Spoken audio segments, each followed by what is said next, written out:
Alright, welcome geometry students. This video is going to be on 45, 45, 90 triangles. This kind of goes along on IXL with exercise LDM.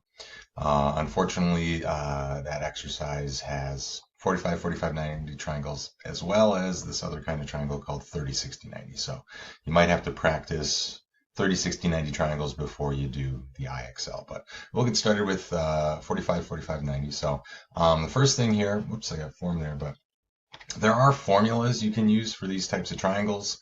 The hypotenuse is equal to the leg times the square root of 2. The leg is equal to the hypotenuse times, divided by the square root of 2.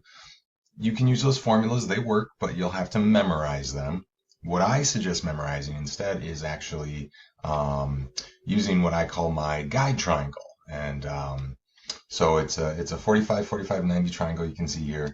45 degrees, 90 degrees. The legs are each length 1 and the hypotenuse is length 2. And from there we can use a table. We can use our guide triangle and we can then fill in what we know about the given triangle that we're supposed to solve. So let's do an example from IXL.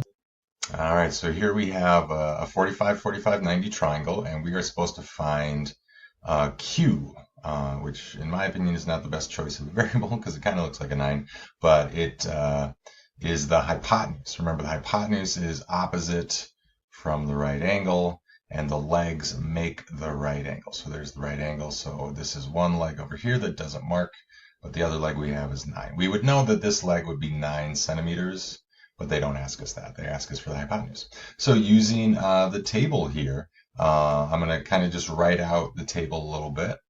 So there you go. I've written out the table for myself. So the guide triangle, the leg length is 1, the hypotenuse is square root of 2. And then for the given triangle that I'm supposed to work with here, the leg length is 9 centimeters, and the hypotenuse is Q. So from here, what I can do is I can write a proportion, and it kind of jumps out at me. See if I can squeeze it in here. So the proportion would be 1 over 9 equals the square root of 2 over Q. And if you remember how to solve a proportion, you cross multiply and divide. That's one way to do it. So what we could do here is we could say, all right, we're going to multiply, to solve for Q, we're going to multiply 9 times the square root of 2, and then we're going to divide by the 1. Okay, now in these situations, I like to write the division as a fraction. And you'll see why here a couple of times maybe. So the idea now is that you might say, well, how are we supposed to multiply 9 times the square root of 2? Do we grab the calculator? And, you know, you might, but IXL and also me, we want exact answers. So don't say, calculator, what's the square root of 2? So to simplify this, to make this easier though, we can do 9 divided by 1, which is just, 9. And then we can keep the multiplication with the square root of 2. So in this case, our final answer would be 9 times the square root of 2. I guess if you want to label it as centimeters, that's what we'd have there. So that would be my final answer for Q. This particular example from IXL gave multiple choice. We'll see some others where they'll say like, give exact simplified answers or something like that. Before we move on to another one, the only thing I might do is I might check to say, is this reasonable? Is this answer reasonable? And how I'm going to check that is I know that the hypotenuse is supposed to be the longest side. Hypotenuse should be bigger than the legs. So the question is 9 square root of 2 bigger than 9? So this is where I might reach for the calculator and say, is 9 times the square root of 2 bigger than 9? And so you see I just did it on the calculator, and 9 times the square root of 2 is 12.279 whatever. So yeah, it's larger. You know, I'm given an exact answer as my final answer, but as an estimate, it's a little over 12. That's the hypotenuse. Hypotenuse is longer than the leg. It's reasonable. If I had, you know, mixed things up and I got an answer that was less than 9, I can tell it's unreasonable. Okay, let's do another example. All right, so here's another example from IXL. Our instructions this time are to find K, find the value of K. So again, we have a 45, 45, 90 triangle. This time we know the hypotenuse but we do not know the legs. I know that whatever this leg is over here for k, the other leg is going to be the same, but that still leaves me needing to find the value for k. And then also on IXL, they have the instructions, write your answer in simplest radical form. We'll talk about that here in a moment. But again, I got my table over here. So my guide triangle, the legs are 1 and the square root of 2. And then my given triangle, the leg length is k, and the hypotenuse is 5 times the square root of 2. So again, from there, I can write a proportion. I mean, it jumps out at me 1 over k as my first fraction equals square root of 2 over 5 square root of 2. And then I can cross multiply and divide. So I can do, this time I can do 1 times 5 square root of 2. So k will equal 1 times 5, which is 5 square root of 2 is 5 times the square root of 2, remember. But then all of that will be divided by this square root of 2 on the top right. Okay. In this case, I can multiply the 1 and the 5. That's just going to give me 5. And then what happens with, square root of 2 over square root of 2 is that kind of cancels. It's 1. A number divided by itself is 1. And it'd be the 5 times an extra 1. 1 times 5 times another 1. So in this case, we just get 5. And again, well, here they don't give us units, but that would be it. That's our final answer. We'll see, I think, maybe in another example when they say simplest radical form. This don't worry about that here. It's just 5. Don't worry about simplest radical form if it's just 5. But the only other thing I'm going to do again is to check to say the legs should be shorter than the hypotenuse. So I'm going to grab my calculator and say what's an estimate for 5 square root of 2. I hope 5 square root of 2 is bigger than 5 because I got 5 as a leg length. The leg should be shorter than the hypotenuse. Okay, so you can see I did this on the calculator. 5 times the square root of 2 is 7.07 whatever. So that is, the hypotenuse is bigger than the leg. If the leg is 5 and the hypotenuse is over 7, it's reasonable. We could still be wrong, but at least it's reasonable. Again, if I got a leg length that was more than that, 7.07, I know something's wrong. The leg has to be shorter. Okay, let's do another one. All right, so I think this will be one more from IXL, and then I'll take some examples from the review. But we've got find A. Find the value of A here. So there's this, so we're not confused that M is not a variable, that is meters. But let's see here, we've got in this 45, 45, 90 triangle, A would be the hypotenuse, and then these two sides here, these would be our legs. So this is 3 times the square root of 3 is one leg. I know the other leg is going to be the same because in such a triangle, 45, 45, 90, the legs are equal.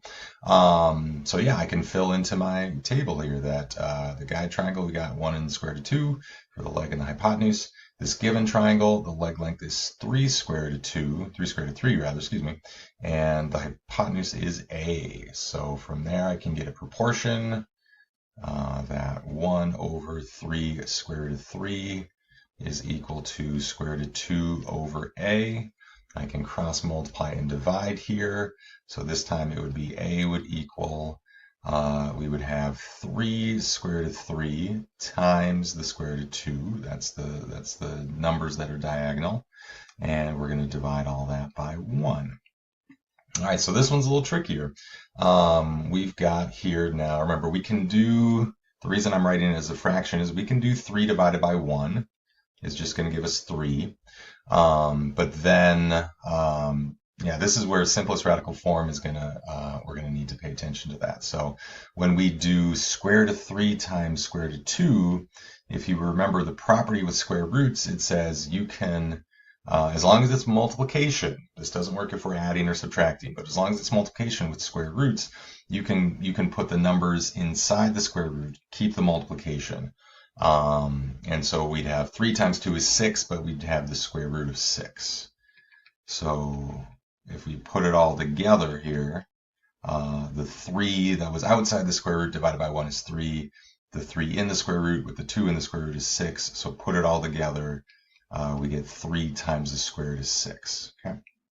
I'll say a couple more things about this one. Remember, we can check. We need the hypotenuse to be the longest side. So 3 square root of 3. I gotta grab the calculator to estimate both of these.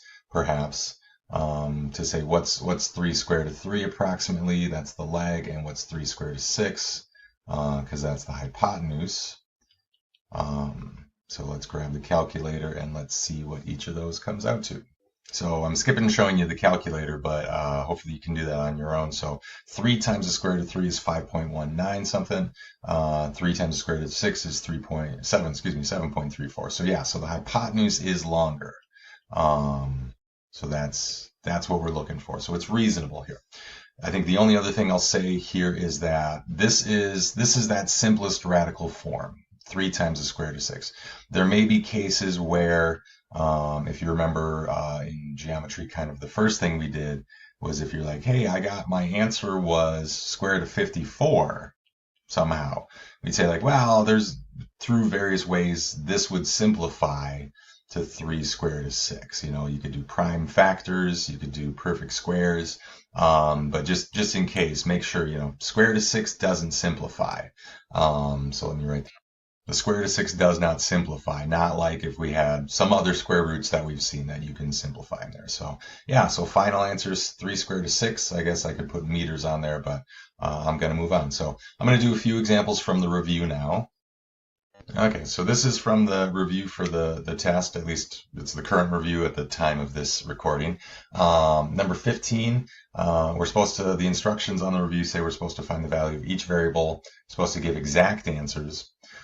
So let's see here. If we identify, first of all, remember these marks means we have equal sides. So just in case you're wondering, like, hey, we don't have the 45 degrees given to us. Well, with 2 equal sides, we'll get 2 equal angles. So it turns out that these 2 angles will have to be equal. And since we got the 90 degrees and all 3 angles have to add to 180, it turns out this is a 45, 45, 90 triangle. So with that, 25, is the hypotenuse, and M and N make the right angle. They are the legs. I know that M and N are going to be equal, first because that's how it is in a 45, 45, 90 triangle. Second, because that's the tick marks. Those marks on the sides tell me that they're equal sides. So I'm just going to focus on M. If I know the value of M, I can get N.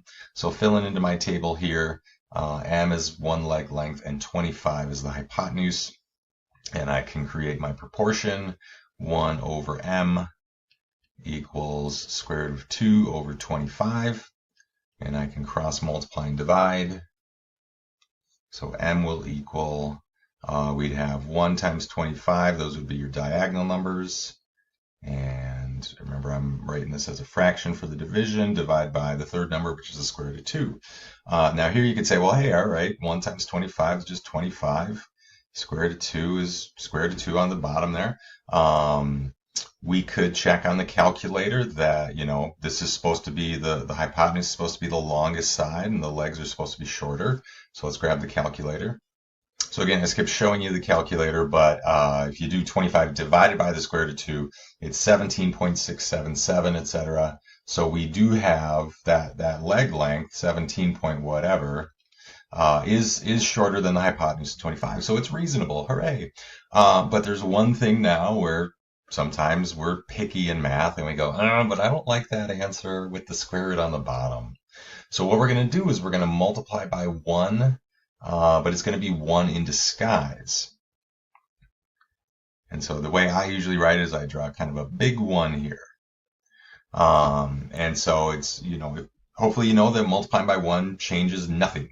You multiply by 1, you get the same thing. But if you multiply by 1 in disguise, you can change how something looks without changing its value. And so the 1 in disguise is going to be the square root of 2 over itself.